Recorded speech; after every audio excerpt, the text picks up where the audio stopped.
always cover the latest headlines coming out of the British royal family. And we do that with royal journalists over there across the pond, Josh Rahm. And Josh, thanks for joining us yet again. Okay, so part 2 of the Harry and Meghan Netflix documentary is now available for viewers. And many royal journalists like yourself were kind of watching it. They were commenting on it. I want to bring up something that Harry said in it. He said, quote, "Palace planted negative stories about Harry and Meghan to deflect stories about other members of the royal family." What does he mean by this? Where is this coming from? Do you buy it? Well, I'm not sure I do, quite frankly. I think this is kind of going into kind of almost conspiracy theory territory, because this is something that Harry and Meghan actually do, is they make a wild claim, a really damaging claim, but then provide absolutely no evidence to back their claim up. So it's almost as if they try to use the most damaging kind of prospects as possible in order to inflame the British public or inflame the world and kind of depict this institution as this kind of archaic institution. I mean, yes, whilst it is very clear that the institution of the monarchy will do anything to survive, so to speak, this is they're not providing absolutely any evidence with this whatsoever. I'm not buying it. Okay, but it is a very major claim to make. Yeah, no, it is 100% a major claim, and I think it's something that we would always expect from Harry and Meghan. I mean, they're used to making major claims here. I mean, the whole documentary has been, you know, they're repeating almost the same claims from the Oprah interview, but they're going into more detail with them. But that's the thing, I'm just not sure I'm buying it. This is very much conspiracy theory territory, but also, as we know, there are so many mistruths and inaccuracies with this documentary. We've seen Harry and Meghan change their story so many times, so I don't actually believe them. I really don't. Okay, so this is all happening when Princess of Wales, Princess Catherine, is hosting, she already hosted this at Westminster Abbey today, kind of like Christmas program. And so, you know, that was a perfect opportunity for some members of the press corps over there to maybe get comment or reaction. But is Buckingham Palace, is Kensington Palace, are they responding to any of this? Have we heard from them at all over this? We have not heard from them one single bit, and I don't think we will hear from them at all. I mean, Her late Majesty the Queen, sorry, it's been a long day. Her late Majesty the Queen always said, never complain, never explain. So I think that philosophy is going to very much continue on with the palace. I don't think they really want to dignify the more wild accusations that Harry and Meghan have thrown out in this documentary with no evidence. I don't think they will want to dignify that with a response. But, you know, we have seen Prince Harry, in particular in this documentary, reveal some, I quote, bombshells, even though I don't think he's actually landed a knockout punch against the monarchy. You know, I think in episode 6, one particular claim was that during the Sandringham summit, that was obviously the time when their future role within the institution was up in the air. They declared that they were wanting to step back from their roles, but still serve the Queen. And you know, that whole kind of situation, they were unsure. So they had this meeting at Sandringham with Her Majesty the Queen, Prince Charles at the time, and also Prince William to discuss this. And Prince Harry said that it was, quote, terrifying that his brother was screaming and shouting at him, and that Prince Charles was saying stuff that was very much untrue. Now, that is Harry's. Josh, I want to read the quote for the viewer. I want to read the quote for the viewer, though. Harry says, quote, "It was terrifying to have my brother scream and shout at me, and my father say things that just simply weren't true, and my grandmother quietly sit there and take it all in." This is like a scene out of The Crown. This is, you know, a very, very transparent window into a major inflection point for the royal family. I was surprised that we were going to, you know, get this level of detail into a very acrimonious situation. Well, I wasn't surprised at all that we were going to get this kind of level of detail because, they can address them leaving and their journey of leaving the royal family, which was effectively what this documentary was all about, without at least referencing the Sandringham summit, because that was a very pivotal moment within royal relations. That was, I think, one of the big moments where the breakdown of his bond with Prince William came really crashing down. During the Sandringham summit, there was a statement that was released about bullying allegations, about how William was apparently bullying Harry out of the family, and there was a joint statement to say, well, that's not true, but Harry revealed in this documentary that the statement was never put to him. His name was put on the statement, but he had no say over it, and that's yet another damaging accusation against the royal family to try and make this institution look like it was against him. And that's the thing with Prince Harry and Meghan Markle, is they see all of these rules, like, there are loads of conversations happening at the moment about kind of the way the press is, the way the press acts, but also there are a lot of comparisons within Hollywood, within Los Angeles. Harry and Meghan, they say they want more privacy, but where do they go to for more privacy? The entertainment capital of the world, which has far less strict rules and regulations about the press and about what they can do than in the UK, for example. So, there's a load of stuff in this documentary which is almost kind of hypocritical. But I want to kind of talk about it in a kind of general view, because, Harry and Meghan say, well, this is the definitive moment where they're revealing their truth. Well, they were working for 17 months as members of the royal family. And during that time, Meghan had 5 anonymous friends give an exclusive interview to People magazine to tell their truth.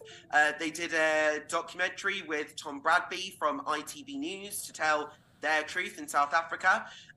They allegedly collaborated with Omid Scobie. At least Omid Scobie is very widely known as a friend of Meghan Markle, to write a book called Finding Freedom to tell their truth. After they left the institution, they then had the Oprah interview to tell their truth. She gave an interview to The Cut magazine to tell her truth. Harry gave an interview to an Apple TV Plus series to tell his truth. She's done a podcast to also tell her truth. This new reality show to tell their truth.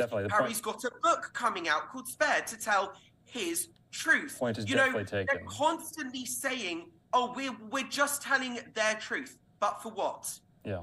But Josh, many, yourself included, are kind of honing in on this victim mentality that the Sussexes are displaying time and time again. How do they get out from under that? How do they, I guess, claim their own agency now that they live here in the United States? When is that going to come? When are we not going to have to hear or see them, talk about their experiences, their trials and tribulations as working members of the royal family, and just get on with it? Well, you can tell me. This is the thing. They've had months upon months to do this. All we want them to do is tell new stories. I want to see a documentary from Prince Harry talking about his experience with the Invictus Games. All they do is continue to slam the institution time and time again, but yet they benefit publicly from it with their titles. They go to this event, that event, being introduced as the Duke and Duchess of Sussex, while slamming the institution, whilst also trying to fight for titles for their son and their daughter, bearing in mind they've spent ages moaning about how archaic it is and how intrusive this institution is on one's life and how they feel that they can't live properly. All we want them to do, we want them to succeed. We want them to earn money in their own way, to tell new stories. But, that's the point. All they do, if they don't tell new stories, is make thinly veiled digs at the royal family. Meghan Markle, when she released her Archetypes podcast, yes, we're seeing a lot of that kind of women's empowerment message, and that's a good thing. But woven throughout the women's empowerment message is thinly veiled digs at the royal family time and time and time again. So the way in which they get out of that situation is by telling news stories and to stop slamming the institution. But kind of going on from that, I think the one thing that people kind of see from this documentary is how much they mention the late Princess Diana. And the late Princess Diana is always going to be a sore point for the monarchy and the institution. And she was always going to be almost a soft, sore point for the British public due to how loved she was. But I think Princess Diana, and from what the experts that I've spoken to who know Princess Diana, or who I should say, who knew Princess Diana, who met Princess Diana, who spoke to her, who interviewed her, they all say the same thing. And that is that Princess Diana would be absolutely horrified watching this documentary, not because of all the comparisons to Meghan Markle, but to see her two sons, Prince William and Harry, at such loggerheads. They're at dagger points here. Their relationship, there is no going back from this. It's very clear that Prince Harry and Meghan Markle want to do as much damage to the institution as possible. And Diana, yes, she had her problems with the institution, but she still very much respected the institution. And she was very proud of the fact that her son, Prince William, would one day become king and would inherit and would become the monarch of this great historical institution. Yeah. So I think she would actually be horrified to see her sons and the breakdown of this relationship. She would. Josh, also, I just want to go over some of the other claims that Part 2 made, and then we can get into the future. Harry also blamed the defamation legal fight with one of the British tabloids for Meghan's miscarriage. He said, quote, "I believe my wife suffered a miscarriage because of what the Mail did. That miscarriage was created by what they were trying to do to her." We also learned from Meghan Markle being very outspoken about her thoughts of taking her own life during all of this. We also, heard many times Harry liken Meghan Markle to not only Princess Diana, but Queen Elizabeth II. So and there's a lot in there. My last question to you, Josh, is we know that the coronation for King Charles III is happening early May next year. We know that in addition to this documentary, like you said, Prince Harry's book is coming out in January. You have all of that going on. What is the, atmosphere going to be like for the coronation when it comes to Harry and Meghan? What do you think? Well, from what I'm hearing and what my sources have told me, they're implying that Prince Harry and Meghan Markle will still be invited to the coronation out of kind of respect, out of it's a formality. Of course, the king would want his son there, but whether or not they would be welcome, that's a different story. We know the atmosphere is very tense right now in the United Kingdom towards Harry and Meghan because people see that, rather than telling their truth and telling and retelling this what would be a otherwise beautiful love story, which was actually really sweet at some points, it's been woven in with digs throughout the documentary towards the institution. They want to do as much damage as possible. So also on a PR perspective for Harry and Meghan, the question remains, would it really be appropriate for them to attend the coronation, bearing in mind this apparently goes against kind of everything they now stand for? So that's one question. So I'm kind of hearing that people are trying to dissuade Charles from potentially trying to maybe not inviting them to the coronation after this documentary. Whether or not that will be a fact remains to be seen.